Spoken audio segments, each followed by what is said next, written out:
Di antara keindahan akhlak seorang muslim adalah sabar. Dan sudah pernah saya jelaskan sabar masuk dalam 3 keadaan. Sabar dalam mengerjakan ketaatan. Duduk di majelis ilmu seperti ini. Puasa, sholat, zakat, bakti sama orang tua. Apalah, itu semua kesabaran, butuh kesabaran. Yang kedua sabar dalam meninggalkan kemaksiatan. Sudah sering saya ulangi nih, kita punya peluang berzina, kita punya peluang berbohong, kita punya peluang menipu orang, kita punya bisa buat apa saja. Tapi pada saat peluang itu datang, sabar, tolak. Karena pasti terlintas di benak kita, nggak mungkin. Setiap orang pasti punya peluang berzina, bohong, segala macam, tapi dia sabar. Dan yang ketiga, sabar dalam cobaan harian. Kata beliau, di antara keindahan akhlak seorang muslim adalah sabar dan tegar menghadapi gangguan karena Allah Subhanahu wa taala. Kesabaran adalah menahan diri dari hal-hal yang tidak disukai atau tegar menghadapi hal-hal yang tidak disukai dengan rela dan pasrah. Kalau sudah terjadi berarti ada sesuatu yang Allah inginkan. Dan memang teman-teman, cobaan kalau datang tidak terprogram. Antum bangun tidur sakit. Kita nggak ada salah sama orang nggak kenal, dia fitnah kita. Dia gibah, caci maki, biarin aja. Tidak apa-apa. Yakinlah pada saat itu Allah sedang memberikan sesuatu dari dia. Baik itu pahalanya diberikan kepada kita, baik juga ada dosa-dosa kita yang dimaafkan karena perilaku yang dia lakukan itu. Seorang muslim menahan dirinya dari hal yang tidak dia sukai seperti bersusah payah melaksanakan ibadah dan taat kepada Allah. Ini saya bilang tadi sabar pertama, sabar dalam mengerjakan ketaatan. Konsekuensi dalam menjalankannya, menahan diri jangan sampai bermaksiat kepada Allah SWT yang maha tinggi lagi maha luhur. Dan benar-benar enggan mendekatinya. Ini yang kedua, sabar dalam meninggalkan kemaksiatan. Meskipun secara naluri nafsunya menginginkan dan tergiur olehnya. Kita pasti tergiur. Ada lawan jenis, punya kecantikan, punya kegagahan, ajak berzina, tapi sabar. Nabi Yusuf AS digoda oleh Ratu Mesir. Sabar. Beliau berusaha untuk menahan itu. Ia juga menahan diri dari cobaan yang menimpahnya. Ini cobaan yang ketiga. Ini sabar yang ketiga. Sabar dalam cobaan harian. Sehingga tidak berputus asa atau membenci. Karena menurut ahli hikmah atau orang bijak bersedih atas hal yang telah berlalu adalah penyakit. Sedangkan bersedih atas hal yang sedang terjadi akan melemahkan akal. Dan benci kepada takdir adalah mencela Allah. Zat yang Maha Esa, yang Maha Kuasa lagi Maha Perkasa. Dalam kondisi demikian, ia meminta tolong dengan mengingat janji Allah berupa balasan yang amat baik atas berbagai ketaatan yang disediakan bagi pelakunya berupa pahala yang berlimpah ruah dan ganjaran yang besar. Juga dengan mengingat ancaman Allah Subhanahu wa taala kepada orang-orang yang membencinya dan yang bermaksiat kepadanya berupa azab yang pedih dan hukuman yang keras. Serta mengingat dengan yakin bahwa ketentuan takdir Allah pasti berlaku. Dan sudah pernah saya jelaskan teman-teman sekalian, dalam kehidupan kita sehari-hari, pasti saja akan ada cobaan. Ya, akan ada cobaan. Bedain antara cobaan dengan bencana, sudah pernah saya jelaskan itu. Kalau cobaan datangnya individu, kita sakit, diganggu orang, segala macam, perintah untuk mengerjakan ibadah secara pribadi, sholat, puasa dan seterusnya, perintah meninggalkan dosa-dosa, ini secara pribadi. Pasti kita diuji. Ada bencana, tidak akan terjadi kecuali karena dosa-dosa yang merata. Nanti kita akan bahas itu insya Allah. Karena kesabaran tanpa keluh kesah, itu termasuk akhlak yang diusahakan. Dan diperoleh melalui berbagai macam latihan dan perjuangan.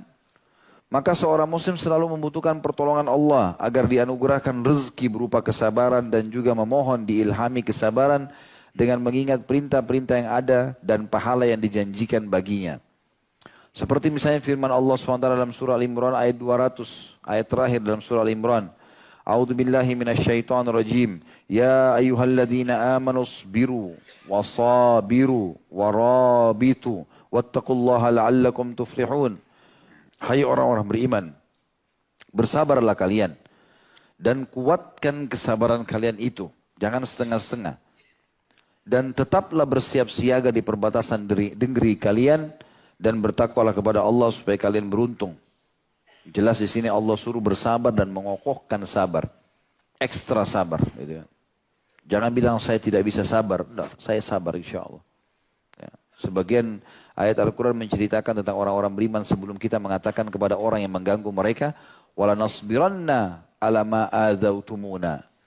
Kami pasti akan sabar terhadap apa yang kalian ganggukan kepada kami. Karena kami tahu ini ada pahalanya. Juga dalam surah Al-Baqarah ayat 45 Allah berfirman, A'udzubillahi minasyaitonirrajim, wasta'inu bis-sabri was-shalah. Minta tolonglah kepada Allah dalam setiap menghadapi masalah di dunia dengan apa? Dengan duit, dengan bekerja sama orang? Enggak. Dengan sabar dan sholat. Kalau sudah datang cobaan, sabar. Disitulah puncak pahalanya. Bahkan kata Nabi SAW dalam hadis memberikan kita kata kunci, innamas sadmatu fil ula. Sesungguhnya rasa pedih itu hanya di awalnya saja.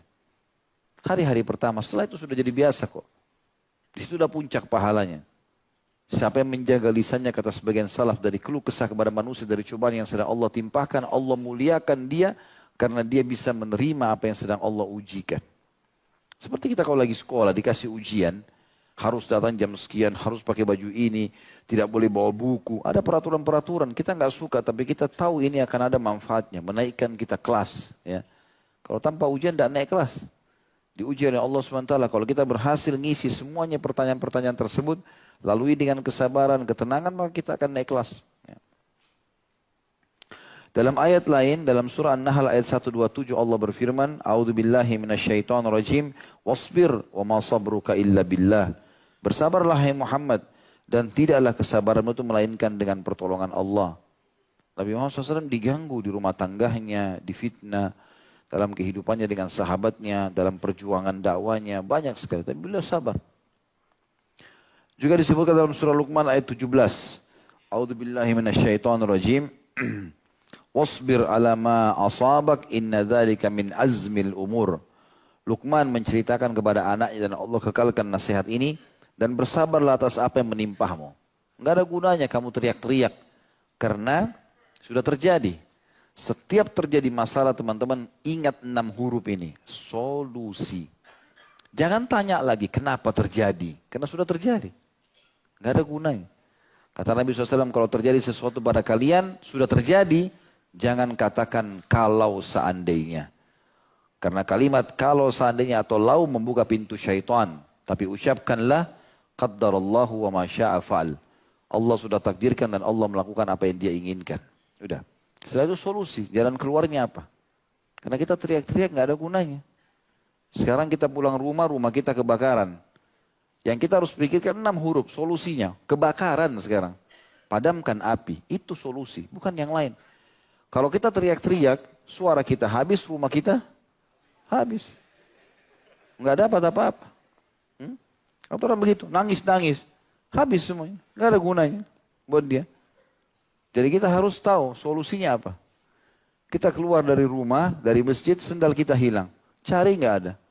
Solusinya sudah selesai. Beli sendal baru, sangka baik dengan Allah. Kalau itu mungkin Allah mau saya ganti sendal baru. Sudahlah, sedekah. Selesai. Beli sendal 50.000, habis urusan. Ribut, sendalnya hilang 1 minggu di kantor dibahas masalah sendal hilang. Enggak selesai-selesai. Bahkan kalau lewat masjid itu, masjid ini sendal saya dicuri. Padahal yang salah pencurinya bukan masjidnya. Tidak ada hubungannya. Dia hilangkan pahalanya sendiri. Toh juga sendalnya sudah pasti hilang. Biar juga dia ngamuk-ngamuk tidak kembali. Jadi nggak ada gunanya sama sekali. Makanya kata Luqman kepada anaknya, dan bersabarlah atas apa yang menimpahmu. Sesungguhnya yang demikian itu termasuk hal-hal yang diwajibkan oleh Allah. Karena pasti terjadi. Dan solusinya cuma sabar. Nggak ada yang lain. Kalau sudah terjadi masalah, sabar. Nggak ada yang lain. Dan sabar sudah pernah saya jelaskan definisinya. Menerima keputusan Allah dan mencari jalan keluar. Sabar bukan elus dada duduk manis. Tidak. Tapi sabar adalah menerima keputusan Allah lalu kita ikhtiar mencari jalan keluar. Lalu ayat yang paling mulia berhubungan dengan sabar adalah ayat ini. Mengucapkan kalimat istirja. Teman-teman tentu sudah hafal dalam surah Al-Baqarah ayat 155 sampai 157. A'udzubillahi minasyaitonirrajim wa basyiris sabirin. Sampaikan berita gembira kepada orang-orang yang sabar. Kok orang sabar pasti hadapi masalah? Kok ada berita gembiranya? Allah mengatakan, alladzina idza asabathum musibatun qalu inna lillahi wa inna ilaihi raji'un. Mereka apabila ditimpa musibah mereka mengatakan inna lillah, kami milik Allah, wa inna ilaihi raji'un, dan kepadanya kami akan dikembalikan. Kalau kita ucapkan kalimat ini namanya istirja, Allah bilang ulaika, mereka itulah, alaihim salawatu min rabbihim wa rahmah, mereka akan mendapatkan jalan keluar dari Tuhan mereka dan juga rahmat, karunia yang luas, ya, rezeki. Wa ulaika humul muhtadun, mereka lah orang-orang yang mendapatkan petunjuk. Kata ulama, ini dalil yang paling nyata tentang akan adanya cobaan individu. Mau nggak mau, tidak akan pernah ada seseorang di antara kita yang tidak kena penyakit. Akan melalui prosesi-prosesi, ditipu orang lah, difitnah lah, digibah lah. Dan beruntunglah orang yang faham konsep ini dari awal, dia tahu dia suruh bersabar. Setiap orang yang mengganggu antum, yakin langsung pada saat itu Allah sedang menginginkan kebaikan. Orang ini penyebabnya saja. Cuma penyebab. Ada orang utang gak bayar, kita sudah tagih gak mau bayar. Kita harus sangka baik dengan Allah. Allah mau menginginkan sesuatu nih. Dengan kejadian ini Allah inginkan sesuatu. Pasti karena ini diangkat derajat. Nggak mungkin tidak. Dan tentu para ulama salaf dari sahabat dan tabi'in sudah menukil beberapa kalimat-kalimat hikmah mengatakan, makin berat cobaan seseorang maka makin besar nikmat yang sedang menunggunya di ujung cobaan tersebut. Jadi pasti akan ada sesuatu. Jadi kalau antum merasa cobaan antum berat sekali, antum bisa bersabar, berarti akan ada sesuatu yang antum dapatkan di sana, di ujung cobaan tersebut sesuatu yang besar pula. Kemudian dalam surah An-Nahl ayat 96 juga Allah berfirman, A'udzu billahi minasyaitonir rajim wa lanajziyannal ladzina sabaru ajrahum bi ahsani ma kanu ya'malun. Dan sungguhnya kami pasti akan memberikan balasan kepada orang-orang yang sabar dengan pahala yang lebih baik dari apa yang telah mereka kerjakan. Artinya balasannya akan sangat besar. Juga dalam surah Sajdah ayat 24 Allah berfirman, A'udzu billahi minasyaitonir rajim, tentang orang-orang sabar akan diangkat derajatnya, bahkan dijadikan pemimpin-pemimpin di muka bumi. وَجَعَلْنَا مِنْهُمْ أَئِمَّةً يَهْدُونَ بِأَمْرِنَا لَمَّا صَبَرُوا وَكَانُوا بِآيَاتِنَا يُوقِنُونَ. Dan kami jadikan di antara mereka dan pemimpin yang memberi petunjuk dengan perintah kami ketika mereka sabar dan mereka meyakini ayat-ayat kami. Juga Allah menyebutkan tentang tidak adanya batas daripada pahala sabar nanti hari kiamat dalam surah Az-Zumar ayat 10. A'udzu billahi minasyaitonir rajim, innama yuwaffas sabiruna ajrahum bighairi hisab. Orang yang sabar pasti akan mendapatkan pahala mereka tanpa ada batas. Jadi tidak lagi nilainya tapi akan diberikan banyak sekali. Itu semua ayat-ayat Al-Quran yang menjelaskan tentang masalah sabar. Kita akan masuk teman-teman sekalian dari hadis Nabi SAW berhubungan dengan akhlak sabar ini. Sabda yang pertama adalah sabda Nabi SAW riwayat Imam Muslim nomor 223. As-sabru nur. Sabar itu adalah cahaya atau pelita kehidupan. Kalau sudah bisa sabar, sudah luar biasa. Itu adalah pelita kehidupan.